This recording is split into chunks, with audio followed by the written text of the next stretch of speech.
Hey everybody, Kerry Harrison again, Simple Wood Turning Tools, and this time I'm going to turn one of these Rhino pen blanks, and I'm doing something a little different with this one. I've already turned one of the parts, and you can see there that this is some really cool stuff. Yeah, there you go. So that's one half. And what I did that's different is these pen blanks, they're from Penn State, and they're about an inch square. So I decided, man, I wonder if a guy could cut it in half diagonally and get two pens out of it. So that's what I did.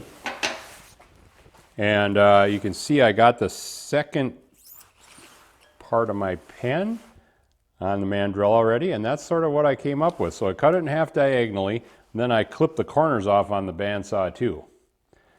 So we put that on there, and it actually worked. That's the amazing thing. Anyway, let's get this going here. Tighten that up. Okay, so I'm going to start this at 3,000 RPM. There we go. And we're going to start with the 90-degree tool. One of the benefits I found out about cutting this thing diagonally is, well, there isn't much material left. So I can take it down pretty fast.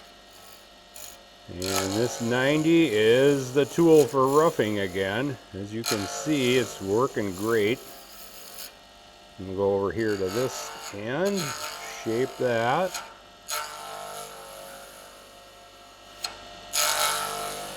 One thing that we found out when we were developing these tools is that it's usually a lot better to just do one pen blank at a time. You know, these mandrels, they'll hold two pen blanks, but when you have two on there, it's so long that it's flexible. And when you get to the middle of the mandrel with both pen blanks on there, it really likes to vibrate, and you have a lot of problems with chipping and stuff. So just found out it's a lot better to do it one pen blank at a time. So there, we got her roughed down with the 90, and now we'll go to the STH. And here again, it's riding the bevel. Oh, I got to speed the lathe up. 4,000 is going to be a good speed for this, I think. So yeah, we'll go up to 4,000. And see that? I'm getting a bunch of that wrapping around there. That's because I didn't have this churned quite enough. So I'm riding the bevel and rotate or roll the tool. And that keeps the chips going out the side or down below instead of shooting up in my face. Oop, might help to keep the tool on the tool rest. And the nice thing about this, I can ride the bevel of the tool right on the bushing, and it doesn't cut my bushing all up on me. And I actually go a little bit faster. We'll go up to 4,500. See what that's like. You know what? That's too fast. Go back to about 4.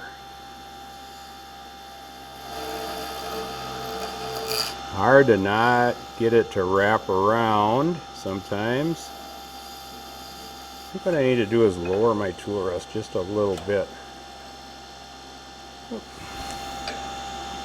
Oh, I actually raised it.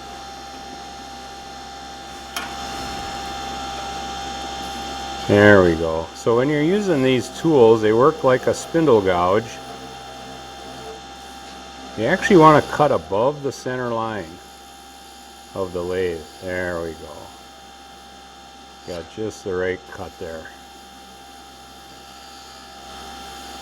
And riding that bevel, see how I rub the bevel, then raise the handle till it starts cutting, and roll it a little bit in the direction I'm going, and there comes that nice ribbon. And we'll just go across here. Kind of doing a barrel shape on this one. I have to stop a minute. Clear that off of there. Ride the bevel right on the bushing one more time. Make sure I get the perfect size. I've got it to where it's just catching it. And I get my basic shape that I want there. Then we'll go to the Simple Rougher, or AR Simple Start Rougher. And take out the tool marks. Kind of funny using the rougher at the end, but kind of got different rules with this acrylic stuff. See how it feels here. Oh, I still got a few ridges there.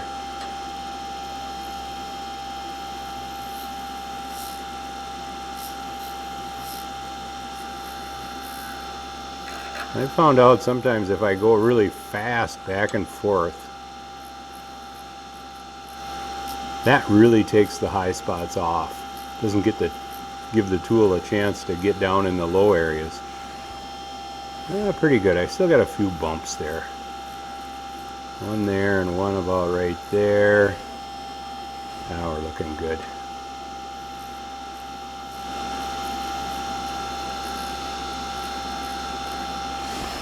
There. So that takes care of that.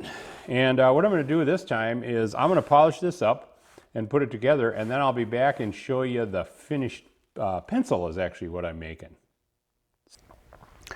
Okay, there it is. Got the whole thing put together, and it's looking pretty sweet, I think. This stuff shines up great. What a nice pen. So again, it came out of, what do we got here? It's called Amber Waves Rhino Pen Blank, and it's from Penn State. So there you go. Thanks for watching.